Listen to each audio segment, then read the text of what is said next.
Então vamos nós, né? A turma vai chegando aí certamente devagarito.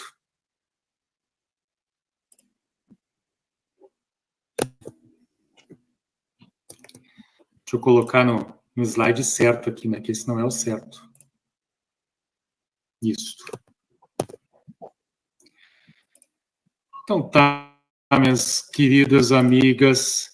Queria poder dizer queridos amigos, mas eles ainda não chegaram, né? Tem uma turma aí que poderia vir, né? Daqui a pouco podem estar chegando aí a qualquer momento. Então, né? Com as graças de Deus, de Francisco, Jesus, Espírito, né? Minhas amigas, começar essa nossa partilha aqui, que é sempre muito rica, muito importante para a gente se fortalecer com informações, com bom ânimo, com boas forças entre todos, para que a gente consiga fazer a nossa parte, irradiar esperança, irradiar disposição, força de vontade para virar esse jogo aí, né? Virar o jogo dito de expiação e provas, né? E que as provas têm sido bastante duras, mas a gente está para tentar entender o que está acontecendo e nos unir, né? Nos unir nesse propósito de vida, de sustentabilidade, de paz, de saúde, de felicidade de todos os reinos, não é? E vamos lá, vamos nesse ritmo, sempre, né, dizendo que palavra aberta para todo mundo interromper a qualquer momento. Hoje a gente vai seguir estudando o capítulo 4, né, da obra do Vila-Haga, que é o desenvolvimento sustentável, o papel dos espíritas na Agenda 2030, e o capítulo de hoje é educação de qualidade, que é o objetivo número 4 de desenvolvimento sustentável, que é a educação de qualidade, que é assegurar, então, uma educação inclusiva e equitativa e de qualidade, e promover oportunidades de aprendizagem ao longo da vida para todas e todos, sem exceção, né? Sem exceção. Mas antes, né, gente? Deixa eu dizer aqui que tem gente de aniversário nesse mês de julho aí, né? Tem gente de aniversário. Queremos, antes de começar aqui nossa troca de partilhas, né? Desejar de coração. Elô, confirma aí, você, né? Mês de junho, né? Me corrija se eu estiver errado, né? Porque a gestão aqui sabe que às vezes falha. Elô estava de aniversário em junho, isso aí. A Rita de Cássia aqui não chegou ainda, talvez chegue ainda a tempo. Elô, beijão grande no teu coração, um abraço apertadíssimo, aquele que estrala as costelas, né? Muita paz, muita saúde, e você sempre com a gente aí para nos ajudar, né? Que, olha, a gente ganha demais sempre contigo aí, por perto para nos ajudar, a gente precisa de toda a força, né? Então, feliz aniversário aí para Elô. E a Rita de Cássia, fica aqui o registro, se a Rita não chegar a tempo, Rita, beijos mil, feliz aniversário e vamos em frente. E, gente, antes de começar, eu peço licença para vocês para registrar, como isso aqui vai para o canal do YouTube, e vocês sabem que eu morei por cerca de 13 anos em Criciúma, e lá eu tive a oportunidade riquíssima de trabalhar numa casa espírita chamada Seara de Jesus. Assim, foi fundamental, foi na minha vida, assim, fundamental para eu começar a despertar, né, para as coisas importantes da vida, né? E essa casa foi fantástica. Assim, nessa casa eu conheci pessoas incríveis. E uma delas eu faço uma homenagem hoje, porque ela é uma pessoa queridíssima, sábia. Vocês, naturalmente, não, mas se entrar no canal do YouTube do Seara de Jesus, verão várias palestras dela.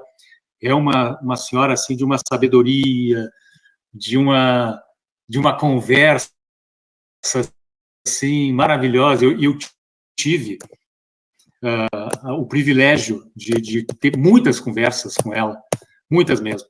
E ela partiu para o lado de lá, não é? Agora vai trabalhar full time lá em cima, certamente fazendo muito trabalho maravilhoso, prosseguindo no trabalho que ela fazia, né?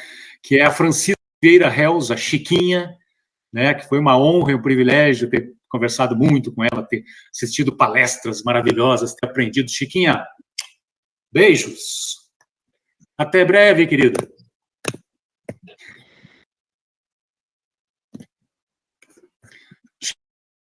Chiquinha talvez esteja com a gente aí nos ajudando, né? Gente, ela é fantástica. Se vocês quiserem, depois eu mando no canal do YouTube algumas falas dela. É uma pessoa incrível, incrível. Aprendi demais com ela. Espero continuar aprendendo, hein, Chiquinha? Me ajuda aí. Chegando. Ah, Raquel, maravilha. Chegou a Raquel. Ô, Raquel, bem-vinda. Boa noite, minha querida. Força, força sempre, Raquel. Demais, a Raquel está com a gente. A Raquel passou por outras, né? São Luís Gonzaga lá, eu fiquei sabendo hoje. Raquel, teu microfone está fechado aí. Boa noite. Bem-vinda, minha amiga. Ah, boa noite. Eu estava cumprimentando vocês e não vi que estava fechado. Boa noite. Que loucura isso, né? O planeta inteiro, em algum momento, está acontecendo, mas essa foi uma surpresa que nocauteou a gente aqui. Mas estamos vivos. Graças a Deus, né? Firmes e fortes, Raquel. Força aí. A Raquel, eu fiquei sabendo hoje, né? Que a Raquel estava envolvida lá, e a Raquel na luta lá para preservar os tesouros arqueológicos lá da região das Missões, muita coisa que quase se perdeu, mas salvou, né? Nossa, né, incrível! Deu muitas avarias lá no Museu Arqueológico, muita. Foi muito perto ali que aconteceu. Telhas, grades, vidros estilhaçaram, grade arrancada, uma coisa muito louca. Mobília caída, foi um troço. E assim, ó, o grosso dos vestígios não avassalou, ficaram intactos, incrível. Legal. E bom, vidas poupadas, ninguém se feriu, né? Ninguém se feriu.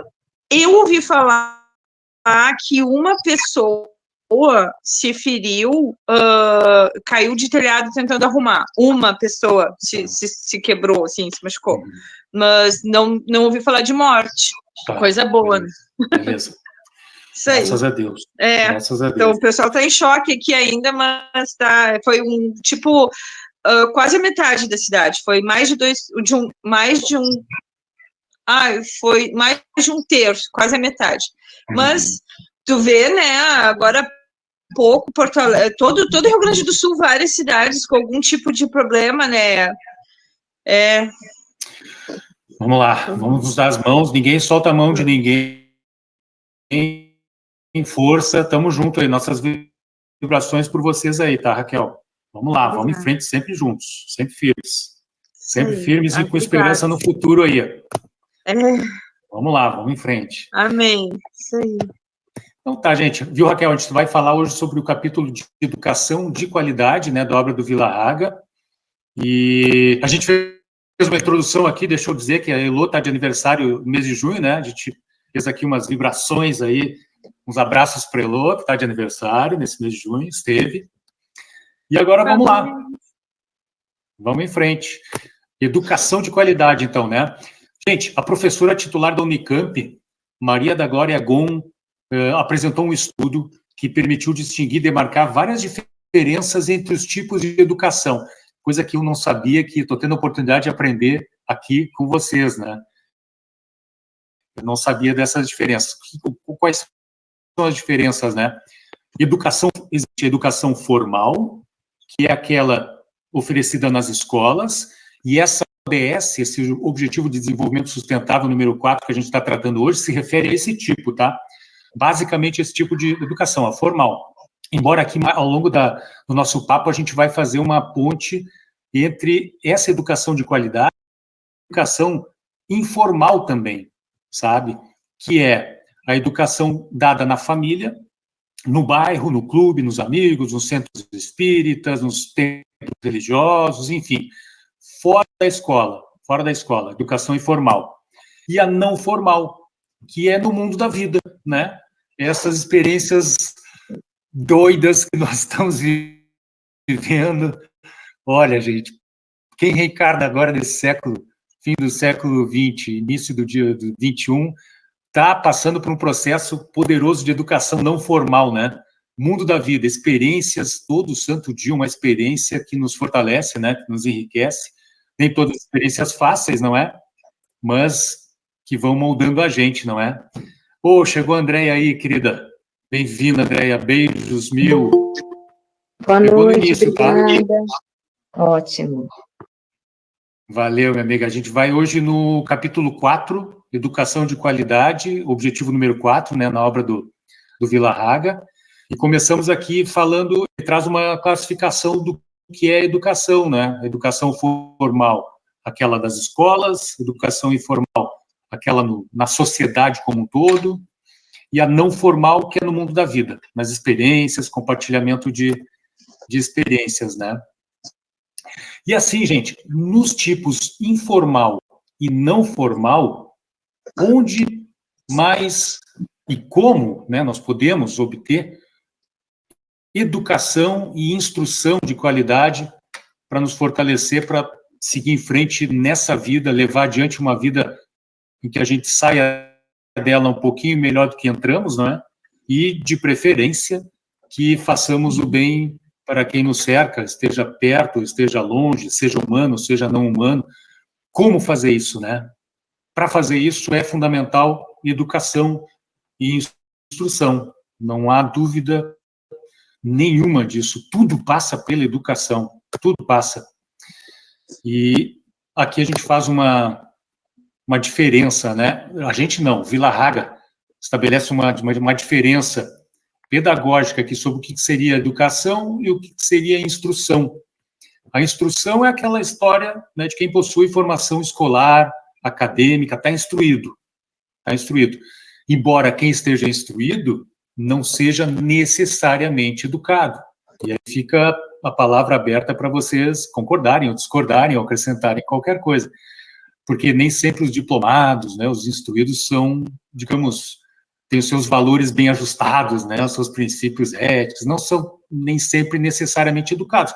Podem ser, muitos graças a Deus, não é? Mas é uma classificação interessante. E na educação, pode sim a pessoa ter ou não uma formação escolar e acadêmica, mas ela reúne algum conhecimento sobre princípios, valores da vida, as questões morais e éticas, enfim, não é? Então, a gente depreende daí que educação mais instrução é tudo que precisamos para fortalecer a nossa armadura e seguir nas lutas pacíficas, não é? Da vida. E aí, turma, a ONU, e aí a imagem, a Carlise não está aí, né? Eu já ia fazer a descrição do vídeo, da imagem para a Carlise. Ali tem o prédio da ONU, né? Em Nova York.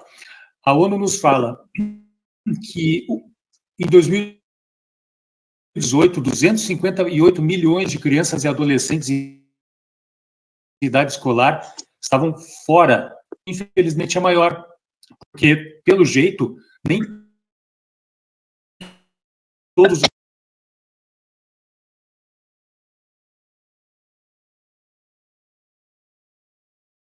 filiados à ONU mandam para a ONU os relatórios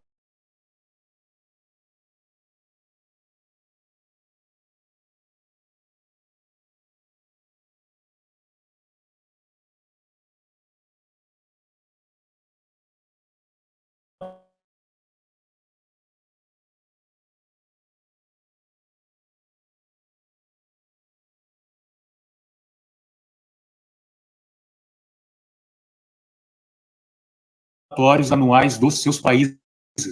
Tudo leva a crer que esse número seja maior. Então, o quadro, o cenário é mais 50 milhões de 15 anos. Se formos considerar, eu não tenho essa estatística, esse número eu acho que cresce ainda um bocadinho. Em 2018, os analfabetos somavam aí mais de 11 milhões, também abaixo dos 15 anos, né? É complicado, sem educação. E quanto mais defesa da vida, não é? Fica da criação divina, né? E o Vila Haga nos diz que isso é muito importante para considerar no conjunto das nossas reflexões todas, pois para milhões de crianças no mundo, a escola não é só um lugar de aprender, mas também um lugar onde elas se mantêm afastadas do quê? Da violência, das drogas. Apresenta, além de ser uma fonte segura de alimentação, né, turma? Porque a gente sabe que a escola, ela, por vezes, ela oferece a única ou uma das poucas refeições do dia que muitas crianças vão ter acesso. Eu vejo a importância da escola, né? E assim, como é importante a gente ter um papel político firme, não é? A gente estava conversando hoje, né? Eu e a Natila trocando áudios maravilhosos aqui pelo WhatsApp, e a gente comentando que não tem direita, nem esquerda, nem acima, nem embaixo, sabe? Na política, na ciência política, de fazer o bem para a coletividade, principalmente quando o assunto é educação. Não tem. Todos os quadrantes da política, todos os líderes de todos os quadrantes que não tratarem da educação como algo extremamente sério, eu não sei não, viu? Eu me arrisco a dizer que eles vão ter que se explicar para os mentores lá em cima. Porque a posição em que eles se encontram, não importando o lado do espectro político, os obriga a investir pesado na educação. Investir pesado na educação. E a gente não percebe isso ainda, não é? A gente não percebe. Isso aprisiona, diz o Vila-Haga, isso aprisiona muitas e muitas mentes jovens, ainda em processo de construção, né, intelectual, mental, em bolsões de pobreza material, intelectual e cultural, o que afeta o quê? Naturalmente, pela lógica, afeta o nosso futuro, porque essa turminha que está aí, sem acesso à educação, são eles que vão tocar o mundo na segunda metade desse século, início do século que vem, não é? Se não qualidade a eles, que condição terão eles de construir uma sociedade melhor mais adiante, não é? E aí, gente, eu trago aqui um exemplo de uma obra, um livro que eu li, olha, eu digo para vocês, viu, de coração, livro difícil de ler. Eu fiquei, Natila, minha amada, eu fiquei angustiado, mas logo eu lembrei de você, eu pensei, não, angústia vazia, esquece isso, porque o livro nos fala dessa distopia, sabe, de uma sociedade onde não há educação, onde parece que é melhor que não se dê oportunidade de pensar, de ter conhecimento, sabe, de evoluir, de questionar, para que se mantenham as coisas tudo dentro de um status quo, né, que a gente percebe nesse modelo de vida hoje. E esse livro, 1984, do George Orwell, nossa, ele fala do grande irmão, não é, do Big Brother, que tudo controla, que tudo administra de uma maneira ditatorial, insensível, enfim. E eu lembrei desse paralelo do que a gente está falando aqui com essa obra, porque a obra mostra algumas coisas que a gente percebe nuances na atualidade, sabe? Muitos governos deixando de investir, parece que não percebem o valor da educação ou não querem realmente que se desenvolva muito a educação e a instrução, não é? Enfim. Mas vamos lá, vamos fazendo a nossa parte. Aí eu lembro do Amigo Germano, né?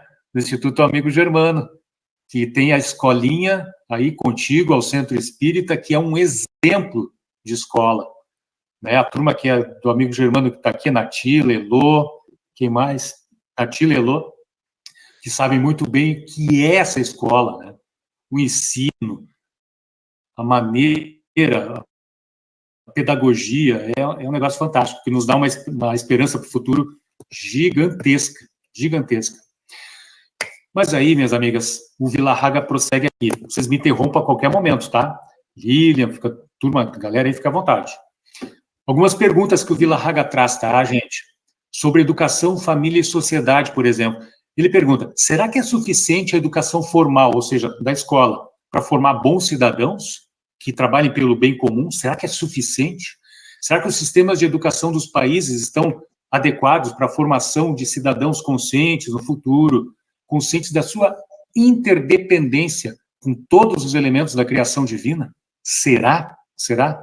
Será que o sistema educacional está formando pessoas para manter e perpetuar a visão, principalmente econômica, sobre a existência terrestre? São perguntas assim profundas que a gente tem que fazer. Tem que fazer. E a palavra-chave aqui, vocês veem ali o destaque, é interdependência. Interdependência. E aqui a gente começa a viagem, né? Vamos fazer entre a doutrina espírita, a obra do Vila-Haga e outras filosofias. Interdependência. Ó, a Lilian colocando alguma coisa aqui no chat, diz que a educação pode ocorrer em ambientes formais, educação formal e não formal. A diferença entre essas duas últimas é que a não formal ocorre em instituições como isso, museus, porque eu acho que eu não sei, acho que você trocou no slide. Depois você confere. Ok? Tá, ótimo. Mas dá o recado aí, dá o recado. Não, é isso mesmo, é só porque você trocou. Eu não sei se eu olhei rápido, mas é porque tem essa distinção aí da não formal e a informal, né? Mas está relacionado basicamente ao local onde que essa educação vai acontecer. Então, a formal acontece em ambientes formais, como as escolas. A não formal acontece ainda em instituições. E a informal seria aquela que você falou que vai acontecer aí ao longo da vida, em qualquer lugar, independente de ser uma instituição que tenha a educação como fim ou não. Lilian, obrigado. É isso aí. É isso aí. Vocês ajudam pra caramba quando fazem essas intervenções assim. E a Lilian trouxe um ponto que, nossa, eu esqueci mesmo. Museus. Museus. Que lugar mais fantástico, né? Para viver uma experiência de educação e instrução do que um museu. Museu, as unidades de conservação, né? Em Portugal tem os geoparques, aqui no Brasil a gente tem as unidades de conservação. Então, assim, são locais que a gente está trabalhando aí, né? Principalmente educação ambiental. Exatamente. E reconectar, né, Lilian? Ajudar a reconectar a turminha com a natureza. Isso. Que é o que precisa, que é o que a ecopsicologia trata muito, não é? Aliás, levantou a mão, né? Eu acho que o microfone está fechado. Eu abri agora. É uma coisa, né? Vocês, assim, falando sobre educação formal e informal, é uma coisa que eu ando observando muito, né? A pessoa que ela quer, ela deseja se educar, ela consegue internet, museu, canais do YouTube, aquilo que ela procura, que ela anseia. Mas uma coisa que eu venho observando é que a gente está numa leva de reencarnação agora, reencarnatória agora, de pessoas, eu acho que é por causa do expurgo que vai vir, né? Então, são pessoas que estão nascendo assim, que desprezam tanto a educação e a busca, e só querem viver de qualquer jeito, que tá difícil. Eu fico pensando porque eu estou associando uma coisa. Eu tinha uma escola de inglês, né? E aí eu observava isso, são muito poucos. Eu tenho um filho adotivo, e esse menino eu peguei com 5 anos, eu paguei as melhores escolas. Ele terminou o colegial no supletivo, não quis estudar. E a educação informal do mundo, aquela educação que só fica olhando aqueles youtubers, bandidinho, cabelo amarelo, aquelas coisas, era o que estava ficando em alta aqui. Aí eu penei, mas agora que ele terminou o colegial, ele está sendo um homem de caráter. Então, eu acho que a gente consegue educar no caráter da pessoa dentro de casa. E o mundão lá fora está muito difícil. A gente que trabalha com educação. Eu estou falando da educação assim, de letrado, de cultura. Os meus filhos adotivos, eles não têm cultura nenhuma. Por mais que eu coloque a cultura dentro da minha casa, olha esse quadro, olha isso, olha aquilo. Eu falo, gente, como é diferente. E eu lia, eu era ratinha de biblioteca desde os 5 anos. Desde os 5 não sabia ler, desculpa, desde a 4ª série, estou errando aqui. Desde da 4ª série do tal, eu era ratinha de biblioteca. Eu falo inglês, sabe, assim, eu sempre busquei. E aí você vê que essa turma que nasceu agora, a geração Z, tá uma droga. Ai, perdão. Mas, assim, é difícil. E aí eu fico olhando a educação de internet que eles estão recebendo hoje, não é nem da escola. E assim, a gente que é de cidade pequena, por exemplo, a gente tem um museu, Malemar, um museu aqui, tá muito difícil. Então, eu queria só colocar isso daí, depois se vocês puderem também, ponto de vista de vocês sobre isso. Eu não sei se eu saí do assunto ou não, estou entrando agora, talvez falei um pouco desviado o assunto da educação, não é isso que vocês estão querendo dizer, e eu falei errado, mas é um ponto que eu me interesso, porque, por exemplo, a cultura, o meio ambiente, meus filhos dão risada de mim porque eu sou vegana, sabe? Que idiotice é essa? Assim, também, falar a opinião de vocês, eu me interesso em saber. Gente, beijão. Show, muito legal o teu comentário. Mais adiante, a gente vai ter um slide sobre esse desafio que é ser pai e mãe nesse século. Aí, mas fique à vontade, quem quiser comentar agora, fique à vontade, porque é um ponto realmente. A diversidade, né, a bagagem reencarnatória, né, somos todos espíritos que vivemos outras vidas, a gente não sabe o que a gente fez em outras, né, nossos filhos também não, a gente não sabe o que eles fizeram. E tem uma série de fatores, né, Liege? A diversidade cultural, olha, é um quebra-cabeça complexo. Fique à vontade para alguém quer comentar. Eu vi que a Natila inclinou-se em direção à câmera, isso é um sinal. Quer falar, Natila? Não, eu não iria falar. Desculpa. Mas eu compreendo muito bem, e ela tem razão, sim, em várias expressões que ela usou, realmente é difícil. Essa geração que ela fala que está chegando agora, ela não chegou agora, ela chegou o quê? Uns 10, 15, 20 anos atrás, né? Então, a gente está vendo isso aí.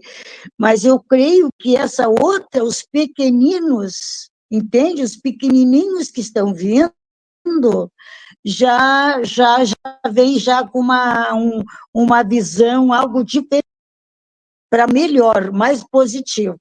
Eu estou notando isso em algumas crianças e famílias também, na maneira de educar. Estão mudando, de deixar a criança livre, não é? Para a internet, para o celular, fazer o que bem entende. Não, já tem pais compenetrados, já são espíritos também preparados, né? Para assistir esses que estão chegando. É isso aí, mas ela está certa, assim, é penoso, a gente pena, porque eu também criei 2, eu sei como é que é isso aí. Biológicos, né? Foram 3, mais 2 do coração. Mas a gente não pode largar de maneira alguma, tem que perseverar, sim, com o nosso amor, porque toda pessoa que sente responsabilidade por alguém, chama-se amor. Porque quem não ama, não se responsabiliza, não quer sofrer. De maneira alguma, larga e deixa que a vida vai te ensinar. Lógico, a vida ensina, nem sim. Primeiramente é a vida. Mas nós, os condutores, temos, sim, obrigações, compromissos com essas criaturas que vêm para nós, não é? Mesmo que a busquemos ou elas vêm de outra maneira, né, nós não podemos jamais deixar que o barco correr, porque agora é moda, não é? Isso eu não fiz com os meus, os dos adotados. E graças a Deus, por a minha rigorosa, os cuidados que eu tive, um já partiu com 55 anos, os filhos dele, sou avó. E tem uma comigo com 54 anos, que me chama mãezinha, tudo. Temos, assim, uma cumplicidade, como chamo, ela me entende perfeitamente, sabe? É a filha que Deus, que eu não tive biológico, né? Mas tive com alma, né? Essa também. Essa foi duro de roer. Tive que puxar a rédea nossa. Resumo da história, amados. Ela educou as 2 filhas com rédeas maiores do que a minha. Está entendendo a jogada? E ela mesmo diz, mãezinha, se eu sou o que eu sou hoje, eu agradeço a Deus e a senhora, mamãe. Claro que quem agradece a Deus fui eu, sou eu também, né, pela oportunidade, porque a gente cresce junto, minha filha, com essas pessoas diferentes, os filhos diferentes, né? Nós crescemos também. É isso aí. Os meus, eles foram expulsos das escolas. Aí só restou o supletivo, né? Para ver se terminava a escola. Mas arteiros demais. Hoje eles estão com 19 anos. Um está fazendo direito, né? Um deles. O outro diz que não quer fazer faculdade. Vamos ver, vamos pelejar, né? Mas agora tem que ter muita paciência. É isso aí, tem que ter muita paciência. Agora, querida, se ele não quiser fazer faculdade, não te sinta, não obrigue. Porque, na verdade, eu sempre tive comigo, eu quero fazer deles homens de bem, não importa faculdade, sem faculdade, entendesse como seriam, mas pessoas de bem, que é essa a nossa missão maior, porque a gente também desconhece, né, as características da pessoa, a parte cognitiva da pessoa, né? O que atrai realmente, não é? Então, a gente tem que respeitar muito isso aí, né? Com carinho, com amor, procurando compreender o porquê, né? Agora, colocar eles à força também naquilo que a gente acha que é o melhor, também não é certo. A doutrina nos ensina isso, né, amada? Né? Vários educadores, esses conceitos, né? Mas eu acho que tu tá de parabéns. Deus te abençoe. Também acho. Pô, tirou da minha boca as palavras. Força para Liege. Olha, que exemplo, Liege. Que exemplo. E Liege, assim, ó, essa é a pegada do grupo aqui também, desse apoio mútuo, sabe? Apoio mútuo que pode ser manifestado, as ideias trocadas lá no nosso grupo do WhatsApp, para a gente se ajudar mesmo, para a gente se dar força. E olha, Liege, parabéns, estamos junto nessa aí, olha, não, é para poucos, é para os fortes, e a Liege é forte. Exatamente. Fábio, beijos, Fábio, bem-vinda, legal que a Fábio está aí, muito bom. Pegou mais ou menos no início, tá, Fábio? Depois eu te atualizo com a parte inicial ali, a gente está falando um pouco dos tipos de educação. Hoje, Fábio, a gente vai falar do capítulo 4, Educação de Qualidade. Por isso que agora a pegada está em educação, e a gente fazendo a ponte da educação para a ecologia, para a preservação, e para a formação de homens de bem, né? Como a Natila falou. E aí, a gente destacou aqui, não é? Essa pergunta do Vilarraga, muito importante.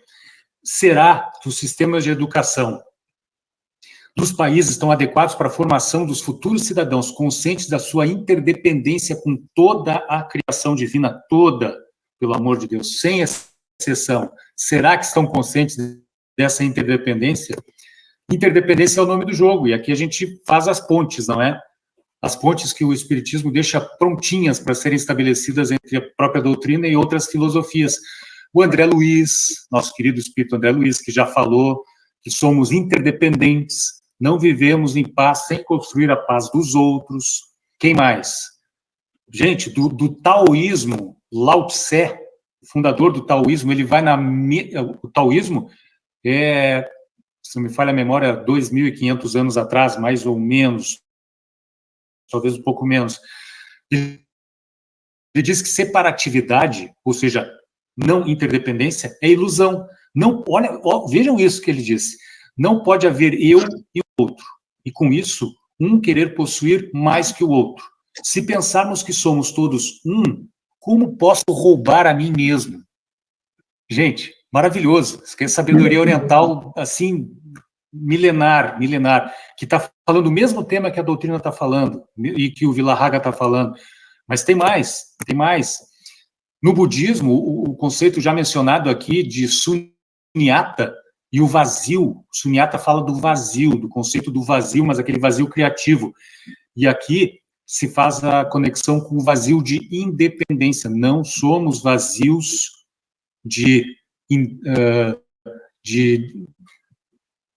dessa necessidade de interdependência com o próximo, sabe? Nós achamos que temos uma independência, e não, nós temos uma interdependência, não vivemos sem o próximo, de forma alguma, de forma alguma. Da teosofia, a Helena Blavatsky, essa é clássica, a gente já falou aqui, ela menciona que se, através da sala da sabedoria, alcançar a bem-aventurança, você, nós, fecha completamente os teus sentidos para a grande heresia da separatividade que te afasta dos demais. Nos afasta, e é o que a gente está vendo por aí. Em todos os níveis da sociedade, equivocadas, partidos equivocados, lideranças, achando que é nós e eles. E isso passa pela educação. Isso passa para a educação, somente sobre aqueles gestores que têm essa ideia, eles acabam transferindo de uma forma ou de outra na educação formal, informal, essa ideia de que é nós e eles, que podemos viver separados. Não, uma grande heresia. E aí, Marco Aurélio, o filósofo estoico, tem uma frase curtinha que é um barato, eu achei muito legal. O que não beneficia o enxame, não beneficia a abelha. Marco Aurélio, filósofo estoico, o último imperador bom, o último bom imperador romano. Todos, e muitos mais aqui que eu poderia trazer falando dessa interdependência, gente, que é inevitável. Só que assim, o sistema do planeta hoje, ou comumente de Matrix, ele educa, e aí a turma aqui que é da educação me ajuda, tá? Para ver se faz sentido. O sistema hoje acaba educando formalmente, de uma certa maneira, e construindo o homem econômico racional, que é, segundo Villa-Haga, uma egocêntrica representação da humanidade no cerne da teoria econômica vigente, dominante, que é a teoria, que é o sistema, basicamente, do capitalismo, que prega uma competitividade, é eu contra os demais, é eu tendo que ser melhor do que todos, essa competitividade que estimula a separatividade, não é? Então, há uma pegada, há uma digital dessa grande matrix, desse sistema, não é? Também na educação. Uma pena que a Miriam não está aí, ela não chegou aí, né? A Miriam é professora também, ela ia agregar muito aqui, e ela tem ideias muito fortes nesse sentido, de romper essa bolha da Matrix. Mas aí, pergunta de um pedagogo, quem? Allan Kardec, nosso querido Allan Kardec. O que está faltando nesse sistema educacional? O Villa-Haga nos diz. Allan Kardec avalia, então, esse assunto na questão 685A do Livro dos Espíritos, quando diz que há um elemento que não se costuma fazer pesar na balança, e sem o que a ciência econômica não passa de simples teoria. Esse elemento é educação. Kardec era pedagogo, Kardec foi discípulo de Pestalozzi. Tem um livro, inclusive, que é uma biografia de Pestalozzi, que está na minha lista aqui, gente. É aquela lista, de novo, viu, Natila, eu manifestando a angústia aqui. É a minha lista angustiante de livros, que é imensa, e eu não vou dar conta nessa vida. Não vou dar conta, não vou ler tudo. Não vou. E tem uma biografia do Pestalozzi, que eu acho que ajudaria muito nesse nosso contexto de entender um pouco Kardec, né? Porque foi Pestalozzi que ensinou Kardec. E, então, feito esse parêntese, ele diz, né? Esse elemento, então, é a educação. Não a educação intelectual, mas a educação moral. Não nos referimos, porém, à educação moral pelos livros, e sim a que consiste na arte de formar os caracteres. A que incute hábitos, porquanto a educação é o conjunto dos hábitos adquiridos. É nesse sentido que a doutrina nos ensina que os pais, e aí, né, nós pais, hein, que desafio, Papai do Céu. Aí que a doutrina ensina que os pais têm a missão de desenvolver os espíritos dos filhos pela educação, e caso venham a falhar no desempenho, serão responsabilizados. Mas calma aí, os pais do grupo, tá? As mães aqui do grupo, calma. Não vamos nos, como é que eu posso dizer, nos penitenciar e nos angustiar, nos estressar com a responsabilização futura. Calma. A gente tem toda a condição de de fazer o nosso possível, o nosso melhor nessa existência, não é? E acredito que todos estão fazendo. E a Liege deu um exemplo maravilhoso agora, hoje, aqui, a respeito. E a Natila também, de como estão a desenvolver isso, não é? Como pais, temos essa missão, esse dever de providenciar para os nossos filhos as melhores condições, tanto para a educação formal, quanto para aquela que trabalha os princípios éticos, morais, os valores, né, de comportamento. E olha o que o Vilarga diz, pessoal. Princípios éticos e morais do comportamento na relação com os outros seres humanos e com as outras espécies que convivem conosco no planeta Terra. Está feita a ponte de tudo que a gente está falando aqui, né, educação, com a questão da preservação da vida no planeta. Está clara, está absolutamente clara, eu acho que está cristalina, como o sol do meio-dia no deserto. E assim, família, não é? É aqui que eu chego, naquele ponto, o desafio da responsabilidade, assim, a missão dos pais nesse século XXI. A gente já está quase indo para um quarto de século, né? Tamanho do desafio da família nos tempos modernos, né? De preparar esses homens de bem, preparar pessoas resilientes, pessoas que deem conta dos desafios que o mundo vai apresentar para elas, e que também não olhem só para o próprio umbigo, que olhem para fora também, sabe? Que não cuidem só delas, que essa turminha aí que está sendo educada agora, se ligue no ambiente, se ligue na missão, como diz o André Trigueiro, né? Se liga na missão de fazer o bem para si mesmo, mas também para quem nos cerca, sabe? Vencendo a separatividade, sabe? Tentando passar para essa turminha o que é a tal da interdependência que a gente tratou no slide anterior. É um baita desafio, é um baita desafio. Eu tenho uma filha que já me deu um neto e assim, a gente conversou já muito sobre isso e percebe, eu percebo a dificuldade que ela, por vezes, tem de entender esse caráter de interdependência, sabe? É uma construção, é um caminhar, é uma jornada. Mas deixa a Lilian falar aí. Fala, Lilian. Não, eu só queria, quando você colocou essa parte aqui falando a questão dos hábitos, trazendo para a questão, né, da educação, tem alguns autores que falam que existe um processo, né, para a gente transformar de fato em um hábito, ter um hábito. O que seria um hábito? Teria que ter conhecimento, habilidade, motivação e a repetição. Então, isso teria que ser uma constante, e isso não tem um prazo, né? Antigamente falava que para poder se tornar um hábito, você teria que repetir por 21 dias. Hoje já tem pesquisas que falam que não é 66. Tem outras pesquisas que já falam que você não pode determinar um prazo, depende muito do seu objetivo, que hábito é. Então, pode ser que vá muito além de 66 dias. Mas o que eu queria destacar nesse processo, que a questão do conhecimento, hoje em dia,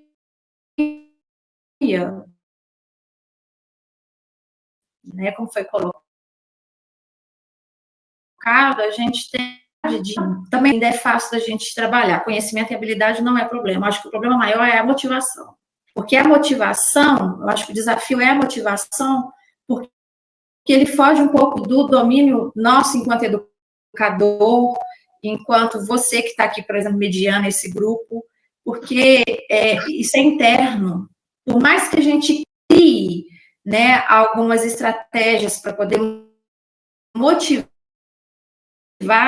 as pessoas, por exemplo, a participar desse grupo, a participar de qualquer outra coisa. Então, acho que o nosso desafio é grande nessa parte da motivação.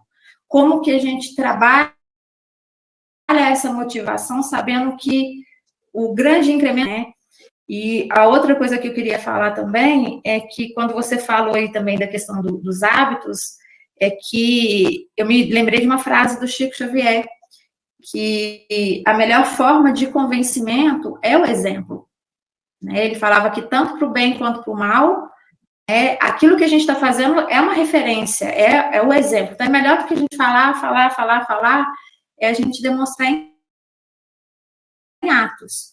né? Então, acho que isso também é uma outra coisa muito importante, que às vezes a gente está fazendo, tem pessoas, tem espectadores aí nos vendo, né, vendo o que a gente está fazendo, e a gente não as falas, mas as nossas ações, né? Então, só esses 2 pontos que eu queria colocar. A questão do processo, né, para a gente, de fato, criar um hábito, e essa questão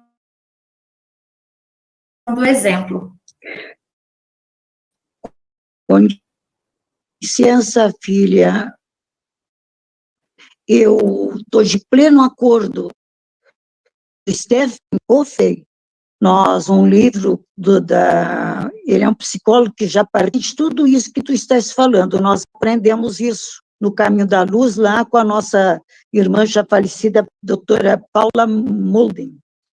Então, nesse caso, é isso mesmo, é a motivação que eu considero, sem motivação, ninguém faz nada, isso é uma realidade. Ele embrulha, e vai indo e larga de mão e não faz nada.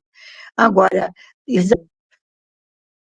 são 2 mãos entrelaçadas que auxiliam muito a nós internamente para a nossa autoeducação e também com os filhos, no ambiente social, não, em tudo que nos dá motivação realmente, porque aí é que entra a motivação, vai nos dar euforia, não é? Exatamente.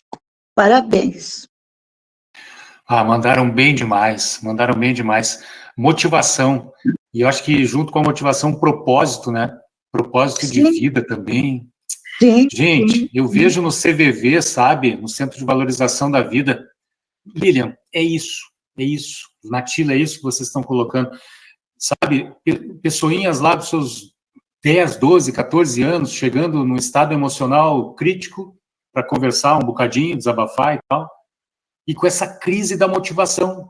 É impressionante, gente, é impressionante, sabe? Pessoas que não... Eu penso em tirar minha vida porque minha vida parece que não tem... Eu não tenho vontade de fazer nada, não tenho propósito de vida. Um dia que a gente está errando, claro, são espíritos que carregam a sua bagagem, não é? Multiexistencial, né? Claro. Tem a questão social também, importantíssima, questão familiar. Mas eu me pergunto, não onde estamos errando, mas onde que a gente pode acertar, né? O que a gente pode fazer para virar? Fazer para virar o jogo, né? É o desafio.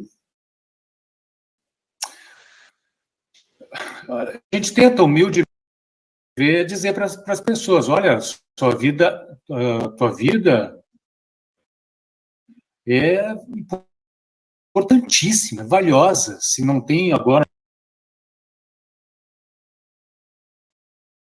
uma motivação, calma, vamos conversar mais, sabe?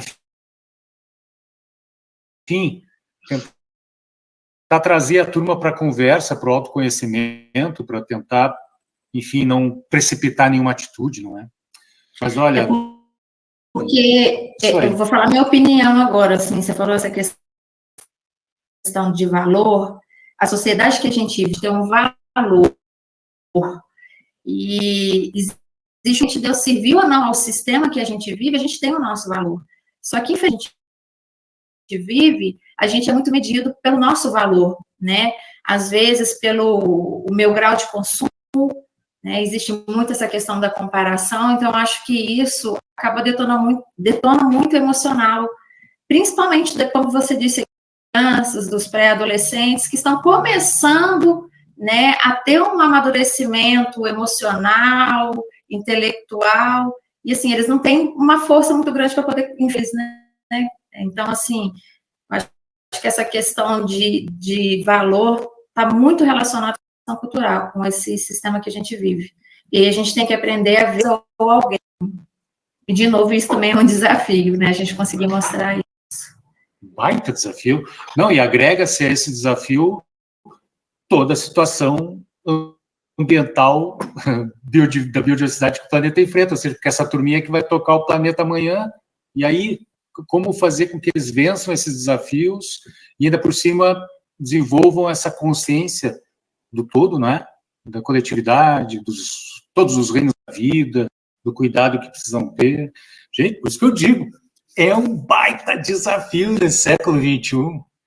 É um grande desafio, Mas, enfim, nós somos desafiados, o ser humano tem condições de vencer isso. Precisa vontade. E aí, nesse sentido, né, minhas amigas, que coisa maravilhosa que está esse encontro hoje. Todos são, né?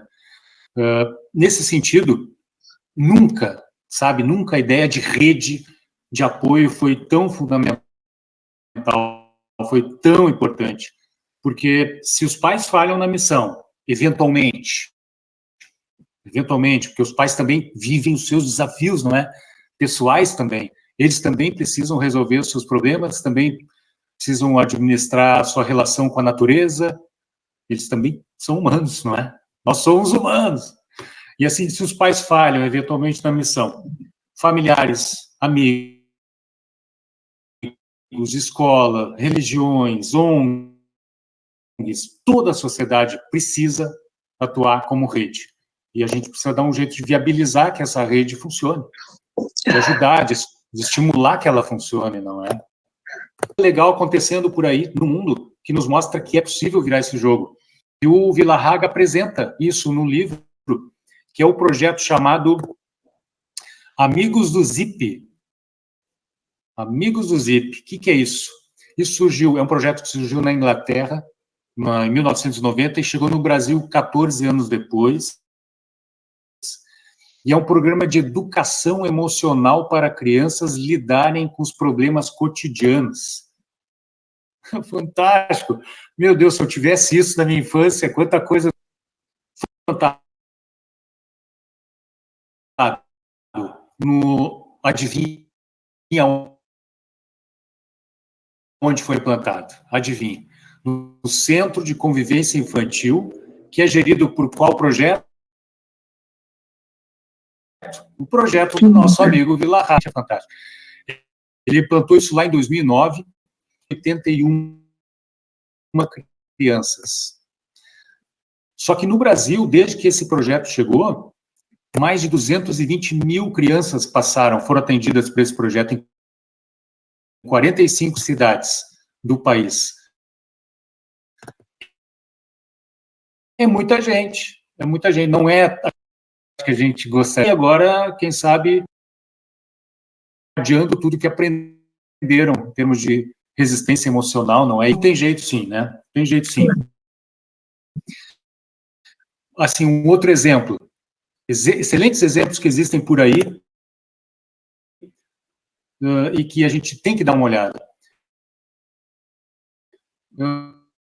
Eu trago aqui um exemplo, a bandeirinha da Finlândia.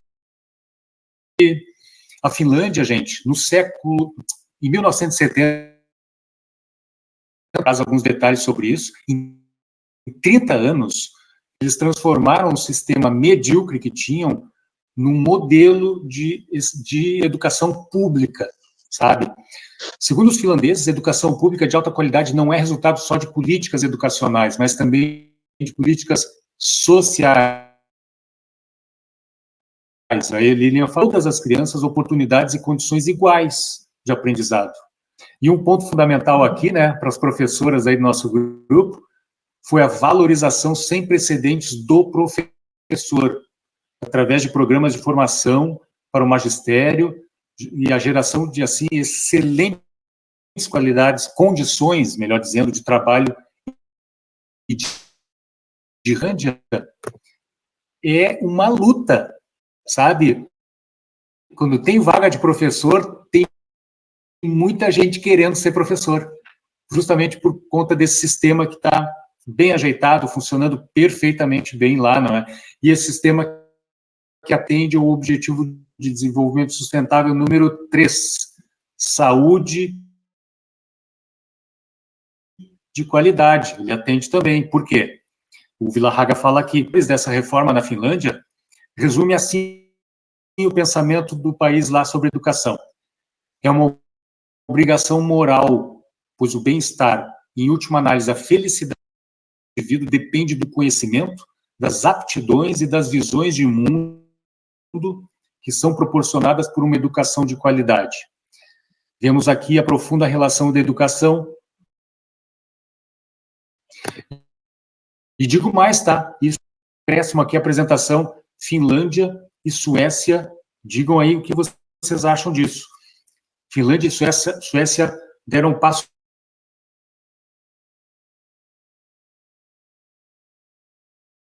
atrás na questão de computadores, tablets nas salas de aula. Eles estão usando muito mais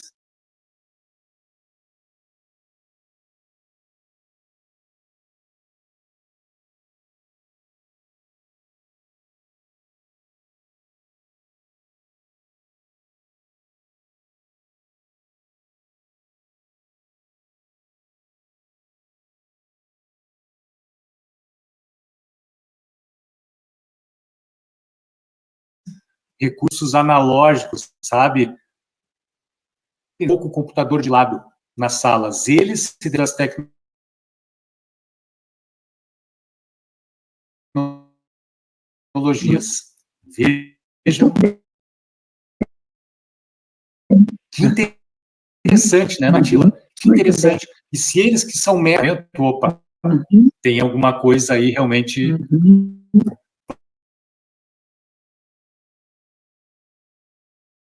profunda.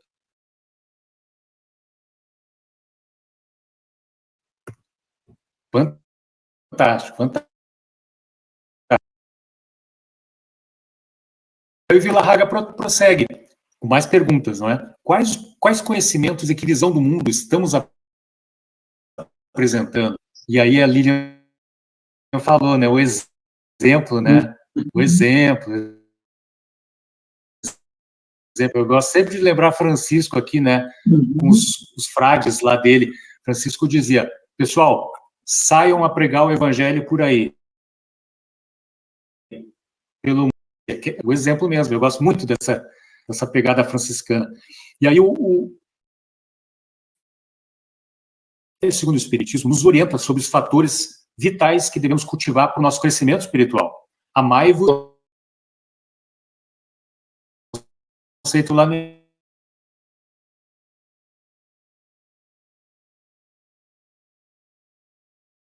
nisso, amai-vos e instruí-vos.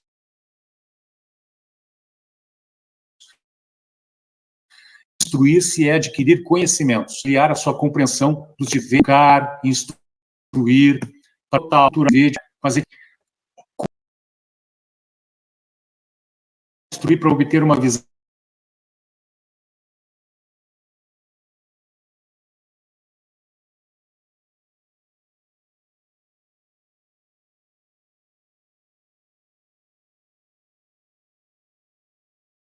E aí o Trigueiro, na obra que a gente já estudou, Espiritismo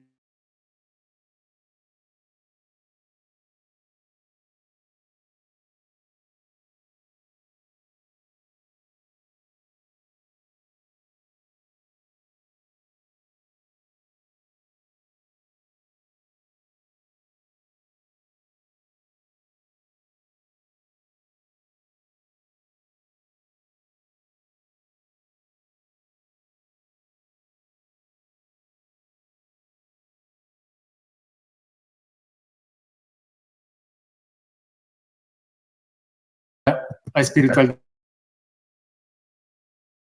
diz. À medida que os homens se instruem acerca das coisas espirituais, olha a palavra de novo, depois, necessário é que se reformem, vejam Kardec, é necessário que se reformem as instituições humanas que o entretêm,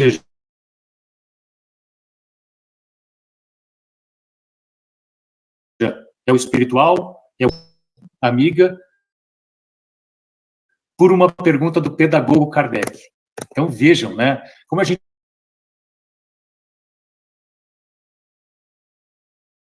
precisa estudar muito Kardec, o Kardec do que a gente está, do que eu estou percebendo, muito mais, muito mais. E esse analfabetismo ambiental tem uma dificuldade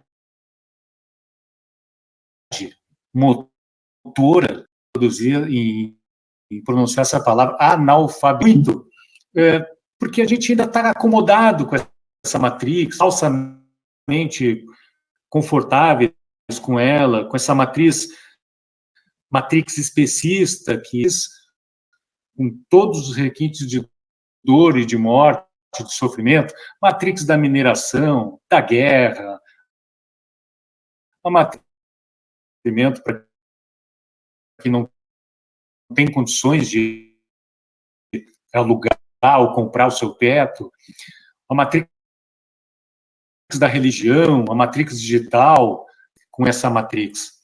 Alguém colocou alguma coisa aqui? Ah, Lilian. Sim, Lilian, olha aí, que legal. A Lilian trouxe a questão 917. Lilian, parece até que você já leu o livro, hein?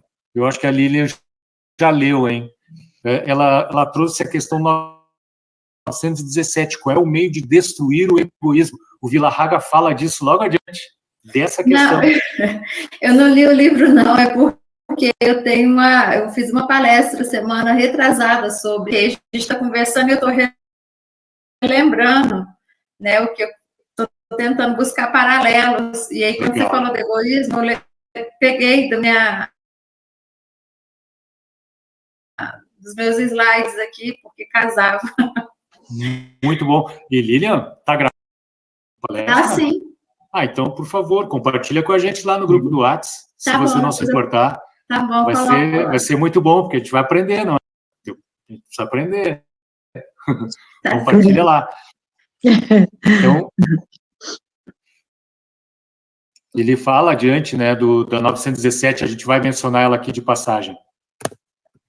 Que é muito bacana, né? Isso aqui a gente já apresentou no grupo de estudos da obra do Trigueiro, ano retrasado, que é o primeiro encontro um quadrinho, né? Uma tirinha. Primeiro encontro de negacionistas. É aí a palavra do orador ali para o grande público. Este encontro não está acontecendo.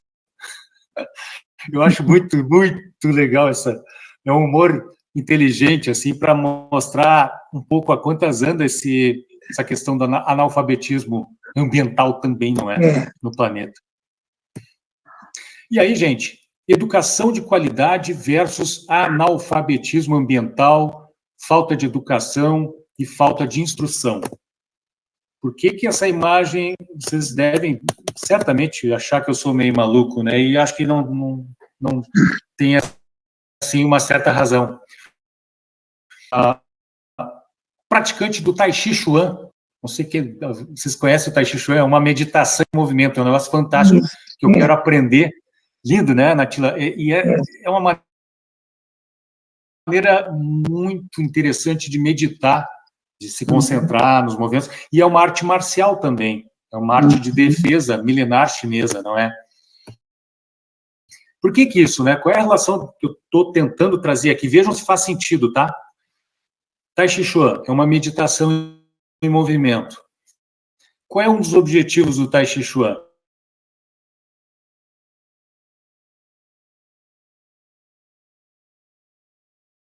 É repelir, sabe? Que venham na nossa direção. É o Yang te atingindo, mas a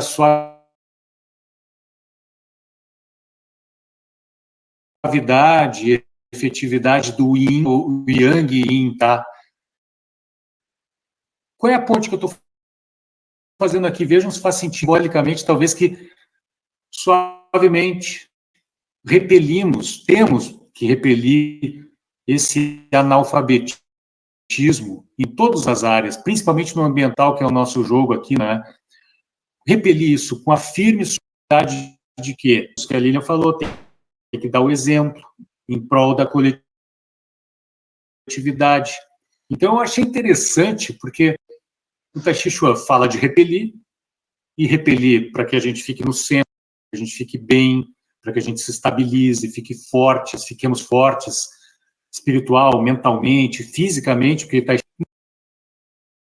do analfabetismo ambiental me parece que a gente precisa exercitar um pouco essa arte, essa contra-maré, essa contra-informação, essa desinformação que vem, essa deseducação que tanto atrapalha, não é? Imagina para quem está crescendo agora, os nossos pequenos aí. Dele, simbolismo do Tai Chi Chuan para eles, não é? E só para esclarecer, para deixar um pouco mais claro aqui, o Yan te atingindo, não é? Sendo atingido pelo Yan. O Yan é o polo positivo. No taoísmo, no Tai Chi Chuan, tentam, sabe? Então, o Yan te atingindo é o impetuoso, é aquilo que vem do exterior, e o Yin defendendo é dentro da gente, é a tranquilidade. Percebem? Uma coisa contrapondo-se à outra. É muito legal, gente, eu recomendo. Tá? Eu estou começando agora, jardim da infância, disso. Por isso que eu trouxe essas ideias muito básicas, assim, para fazer essa ponte aqui para nós, né, nessa história. E aí, com licença, Roberto, diga, claro, com licença, claro, por favor. É o seguinte, uma coisa também que eu estou vendo, assim, olhando essa coisa, tu vê, é justamente o Yang e o Yin, esse esforço que nós fizemos para a nossa transformação íntima, né? Para a nossa renovação, como traz a doutrina, não é?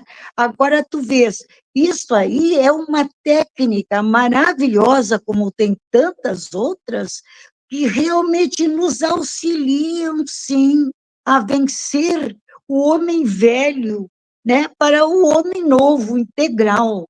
Então, são técnicas, porque nós sabemos que todas as emoções negativas, elas desaguam em nosso corpo, não é? E na forma de angústia, desânimo, estresse, raiva, né, violência, aquela coisa toda, né, com a motivação, né, que eu estou trabalhando justamente a mortificação interna, a mortificação dos meus sentimentos egóicos, não é? Eu também tenho que trabalhar o meu corpo para ele se tornar suave.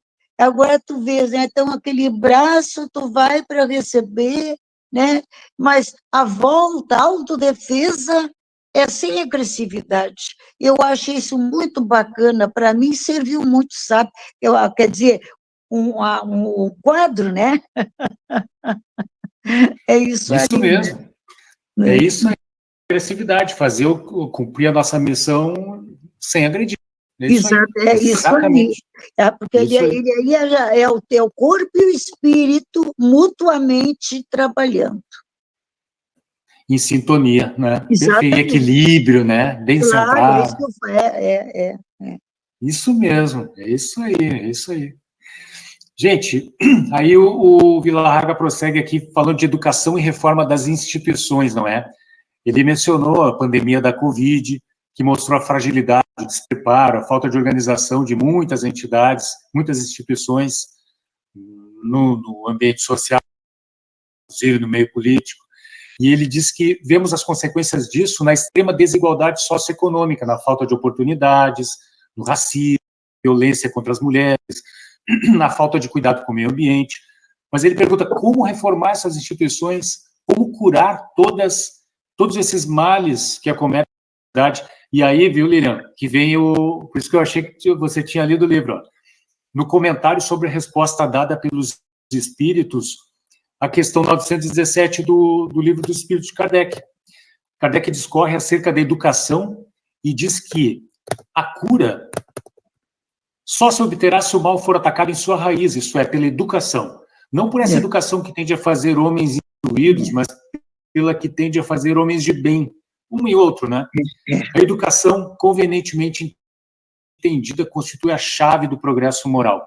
Quando se conhecer a arte de manejar os caracteres, como se conhece de manejar as inteligências, conseguir-se-á corrigi-los, do mesmo modo que se aprumam plantas novas. Só que essa arte, a espiritualidade diz, né, exige muito tato, muita experiência e profunda observação.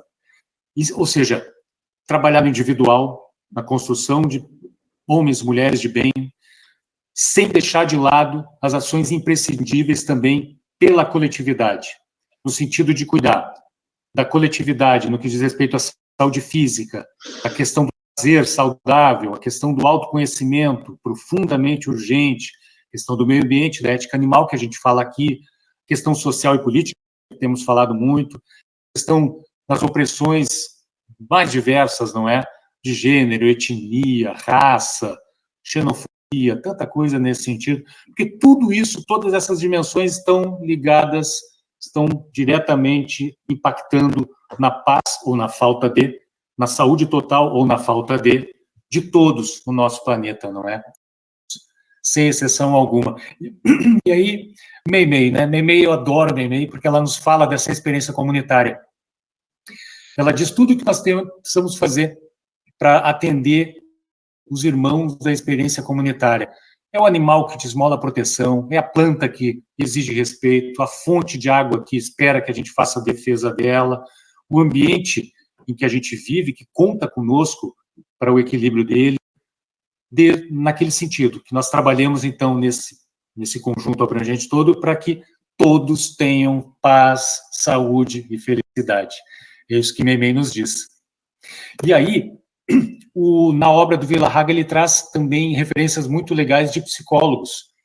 Aqui ele traz uma de Martin Seligman, psicólogo que ensina, que trata sobre a resiliência, a gratidão, propósito de vida, ele é o propósito e a motivação, ó, assertividade e promoção do otimismo. Leis morais, tudo isso que ele está tratando não deixa de ser aquele conjunto de leis morais que estão no Livro dos Espíritos. Mas como despertar essas leis morais, então? Né? Aí, o Vilarraga traz uma obra muito interessante de Fritjof Capra, chamada Alfabetização Ecológica, a educação das crianças para um mundo sustentável. Gente, eu não li, é mais um livro para minha lista interminável. Eu não li o livro, tá? Mas deve ser um livro fantástico.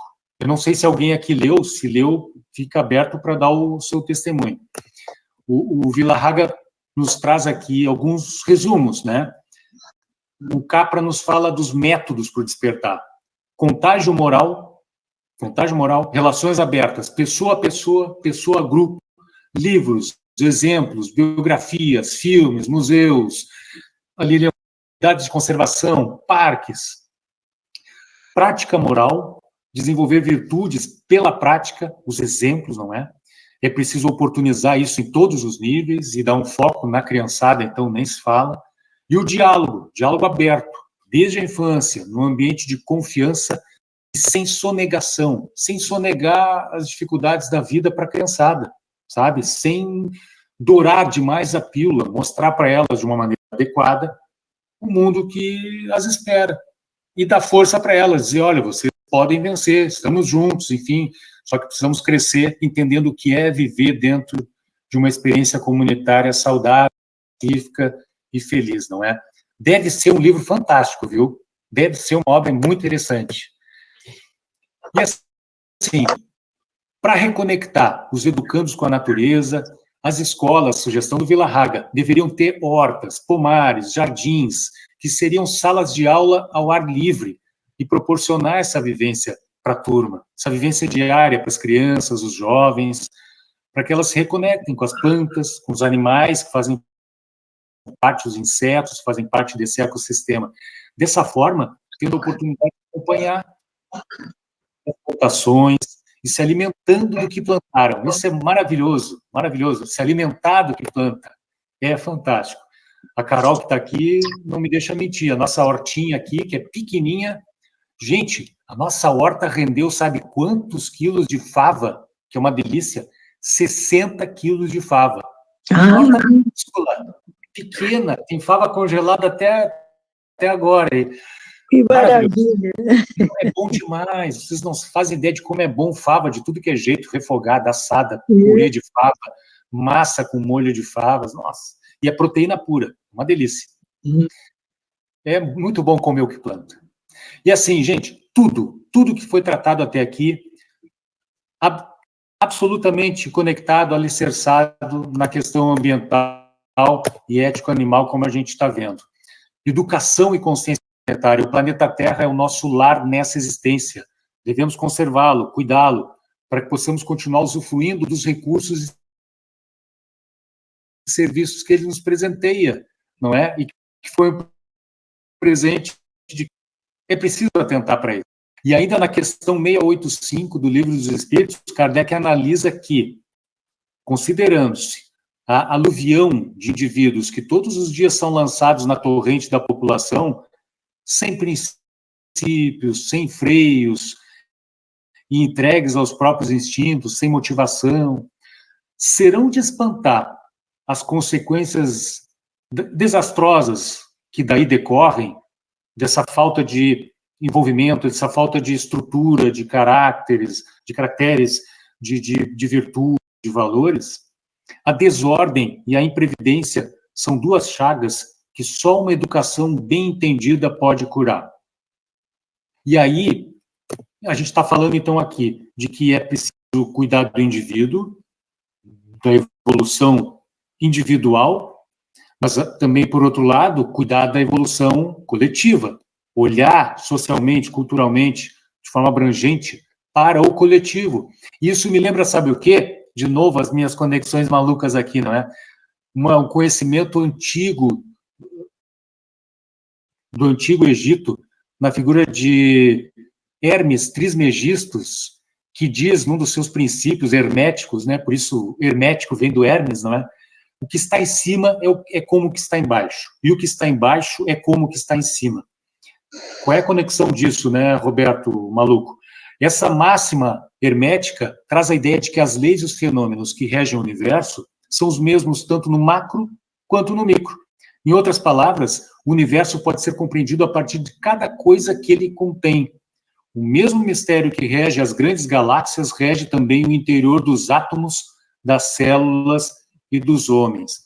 Ou seja, o que está no indivíduo, a necessidade premente de fazer com que o indivíduo cresça, se conscientize, se equilibre, se aprume, faça um Tai Chi Chuan, se equilibre na vida e que sirva a si, né, em termos evolutivos, é exatamente a mesma necessidade que está em cima desse princípio hermético, é a mesma necessidade que está no coletivo, é para todo mundo precisa ter a oportunidade cultural, social, política, de desenvolver-se, de evoluir, de ter as necessidades atendidas, necessidades básicas, necessidades emocionais, necessidades de conhecimento, de educação.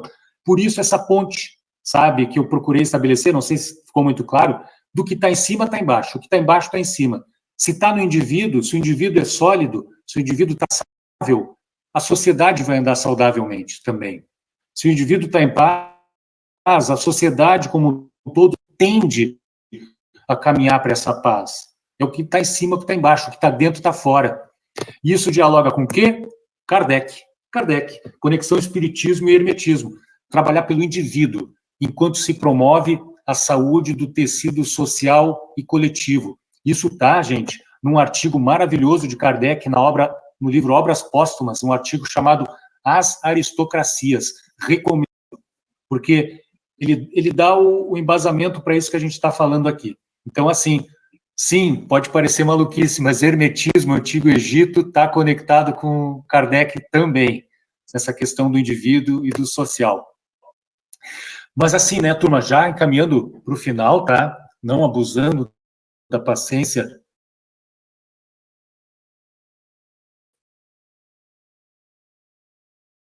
infinita de todas vocês, né? De urgência na educação, instrução e assim, é o exemplo dos nossos irmãos da Índia. A Índia, atualmente, de novo, né, ano após ano, em caráter cada vez mais intenso, sofre uma onda de calor imensa. Essa é a mais longa já registrada. A Índia teve eleições agora, é a maior democracia do mundo, é a maior eleição do mundo. É muita gente na Índia, né? A Índia tem 1,3 bilhão de habitantes. Houve casos de mesários nos postos eleitorais da Índia que desmaiaram desmaiaram assim, tiveram que ser socorridos. Acho que houve até desencarnes por conta do calor extremo. A Índia, que é o país mais populoso do mundo, é o terceiro maior produtor mundial de gases de efeito estufa. Vejam só.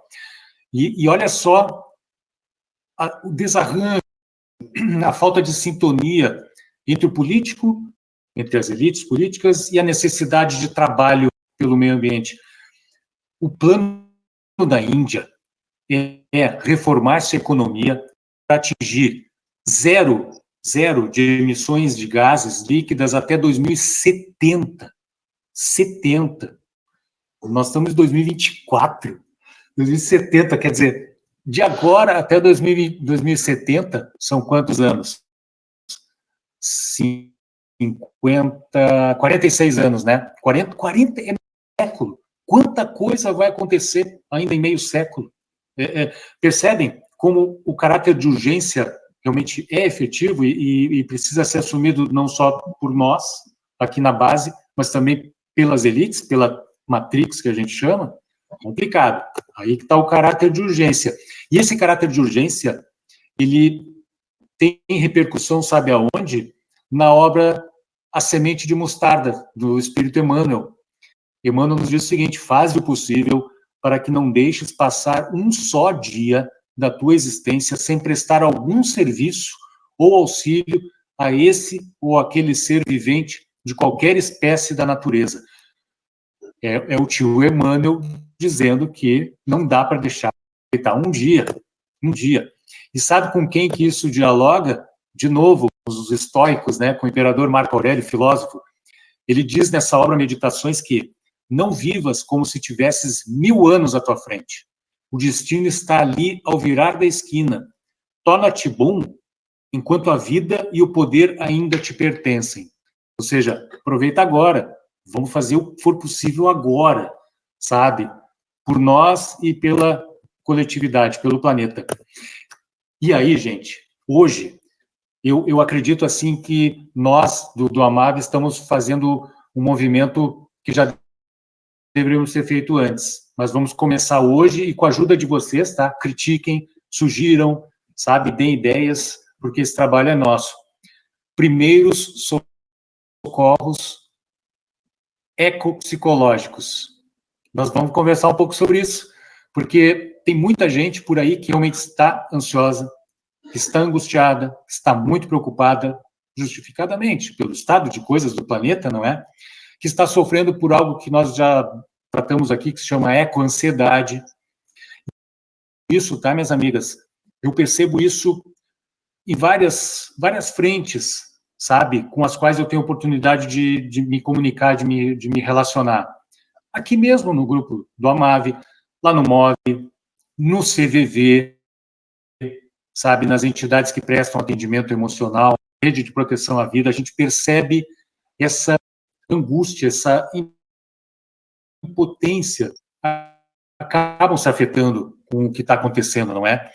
Para ajudar nesse sentido, a gente achou aqui, uma amiga aqui de Portugal mandou um artigo fantástico de um ecopsicólogo que dá dicas muito diretas sobre como lidar com isso. Eu achei importantíssimo a gente começar a tratar disso, sabe? Porque é um mecanismo, é uma forma da gente se ajudar aqui internamente, porque eu, às vezes, estou muito angustiado, às vezes mesmo triste, e às vezes já viro o jogo, já, porque tem que seguir trabalhando, não é? E muitas de vocês também podem estar na mesma situação, podem conhecer alguém que esteja. Então, é importante a gente dar uma avançada nessa questão dos primeiros apoios ecopsicológicos. O que é isso? Diz aqui o Dr. Thomas Doherty que não é preciso ser um ativista climático para sentir ansiedade frente à escalada da crise ambiental. Esse doutor, ele está vivenciando isso no consultório dele, que fica nos Estados Unidos. E aqui na Europa também se percebe de maneira generalizada. Não sei há quantas anda no Brasil, não deu para pesquisar. Mas eu acredito que já está chegando nos consultórios, nas clínicas, esse tipo de problema, da ecoansiedade. Ele é um especialista no campo da ecopsicologia, que para relembrar, aplica uma perspectiva ambiental à saúde mental e ao bem-estar. O seu objetivo é dar às pessoas. E aí, como ele faz isso? E o que todos nós podemos aprender? E aqui está o que ele diz, viu? Que eu espero que seja útil, de coração, para todos nós aqui. Ele diz que a ansiedade é normal. É normal. Mas deixe que outros sentimentos entrem. Não só a ansiedade, sozinha ali, dominando a nossa mente. Aí fala ele, se estivermos numa situação difícil, podemos sentir medo, tristeza ou ansiedade. Tudo isso é normal. Somos humanos, né? Mas se você estiver sentado apenas com esses sentimentos, não vai ser muito confortável. Então, meus amigos, minhas amigas, prosseguindo daqui em diante, tivemos probleminhas técnicos aí na gravação do nosso último encontro dos Amigos do Meio Ambiente da Vida, quando faltava realmente muito pouquinho para terminar o nosso encontro, que, aliás, para quem já chegou até aqui e percebeu como foi rico em termos de interatividade, de informação, de partilha de conhecimentos. Então, reforço aqui o convite a você, que ainda não faz parte do grupo de estudos, dos 2 grupos de estudos, que junte-se a nós. Nós temos 2 grupos de estudos atualmente. Um, horário do Brasil, toda a terceira terça-feira de cada mês, às 19 horas, hora do Brasil, estudando a obra de Carlos Villarraga, Desenvolvimento Sustentável, o papel dos espíritas na Agenda 2030, e de novo, sempre repito, sempre falamos isso, vale para os espíritas, vale para não espíritas, seja qual for o seu credo religioso, ou mesmo se não tiver nenhum credo religioso. E também o grupo número 2 do AMAV, o AMAV Europa, um grupo que realiza os seus encontros toda a primeira quinta-feira de cada mês, às 8 horas da noite, hora de Lisboa, 9 horas da noite, hora da Alemanha, da Itália. No Brasil, para quem tiver disponibilidade, está convidadíssimo. 4 horas antes, 16 horas, hora de Brasília, estamos estudando a obra de André Trigueiro, Espiritismo e Ecologia. Então vamos lá, vamos terminar aqui o que foi discutido no nosso último encontro. Faltava realmente muito pouco. Estávamos falando sobre algumas dicas de apoio ecopsicológico, não é? Nesse momento tão complicado que vivemos no mundo e no qual muitos de nós encontram-se, de fato, com uma espécie de ansiedade, de eco-ansiedade, e com uma série de consequências que advém desse, que já é um transtorno psicológico a ser muito tratado em diversas clínicas, diversos consultórios de psicologia, aqui na Europa, aí no Brasil, nos Estados Unidos, ou seja, é uma questão que está aí, está posta, e precisamos ter um cuidado muito grande. Então, nós estávamos falando, não é? Que a ansiedade, conforme o Dr. Thomas, que a ansiedade é normal, mas é preciso deixar que os outros sentimentos entrem. A ansiedade ecológica é um problema, não devido à ansiedade, é porque é solitário e não há outros sentimentos que o apoiem. A metáfora que o doutor usa para isso é uma bússola magnética antiquada. Uma bússola tem uma agulha, está sempre apontando para o norte. Deveria. Então, conforme você anda, a agulha vai se movimentando, vai se ajustando, sempre em busca do norte. Se a sua agulha estiver apontando sempre numa mesma direção, isso é uma bússola quebrada. Perceberam a metáfora, a analogia? É assim na nossa vida emocional. Queremos, idealmente, cultivar a capacidade de sentir uma variedade de emoções, como curiosidade, esperança, raiva, por muitas vezes, privilégio, paz, em todos os diferentes matizes. Então, nesse sentido, o Dr. Thomas parte para dicas, e nós vamos começar a dar estas dicas, oferecer, conversar sobre elas com todos aqui, em todos os nossos encontros daqui para frente. São várias dicas, isso está num artigo escrito pelo Dr. Thomas, aliás, um artigo excelente, que nós recomendamos muito a que leiam. E se não lerem, podem estudá-lo junto conosco nos nossos encontros aqui do AMAV. Então, o doutor sugere isso, experimente isso. Faça uma lista de como você está se sentindo. Então, pergunte-se, o que você quer sentir? O que você gostaria de cultivar? Se você fosse agir nesse sentido, como seria? Que ações seriam? Isso leva a uma conversa sobre mentalidade construtiva, sobre o que é possível fazer. Não é esmagar o negativo, não é alienar-se do que está acontecendo no nosso planeta, não. É apenas adicionar outros sentimentos à mistura. Pode ser emocionante quando você entra nessa visão. Então vale a pena, porque não só a ansiedade acontece, muitas vezes a angústia também, nós conversamos muito aqui sobre a angústia vazia, que a nossa irmã Natila sempre fala com muita propriedade. Importante então nós refletirmos e adicionarmos outros sentimentos a isso, para que a nossa bússola aponte para o norte, ou seja, para que a nossa saúde emocional em meio a tamanha crise ambiental e da biodiversidade no planeta nos nossos dias, mantenha-se estável, mantenha-se equilibrada, centrada, aprumada, não é? Então vale muito a pena pensar nisso, meus amigos. E finalizando, realmente eu disse que faltava um bocadinho de nada aqui para finalizar o nosso encontro.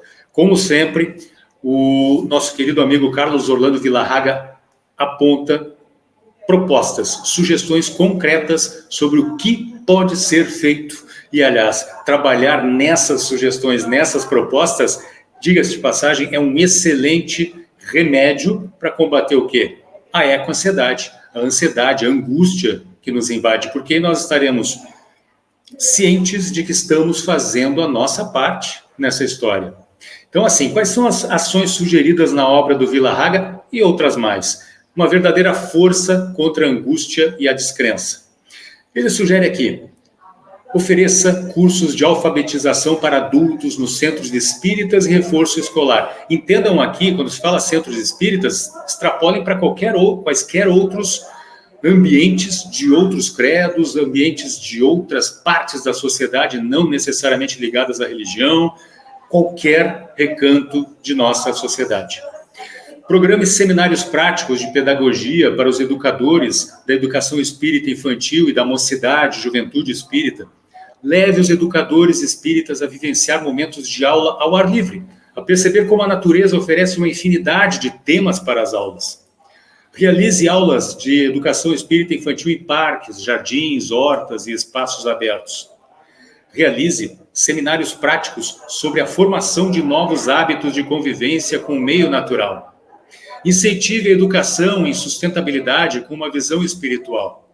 Participe dos projetos sociais das instituições espíritas. Estimule e promova o hábito da leitura junto aos frequentadores dos centros espíritas. E podemos dizer muito mais, falar muitas outras sugestões, fazer tudo isso aqui que o Villarraga nos sugere, tendo uma visão sistêmica, uma visão filosófica sobre a vida, sobre o nosso papel na teia da vida planetária, que não é certamente o papel que estamos desempenhando atualmente, de consumo como se houvesse um planeta B, C ou D, de alimentação, nutrindo-nos da carne de nossos irmãos animais que nasceram, foram criados por Deus, Alá, Jeová, não importa o nome que se dê, para viverem as suas vidas naturalmente.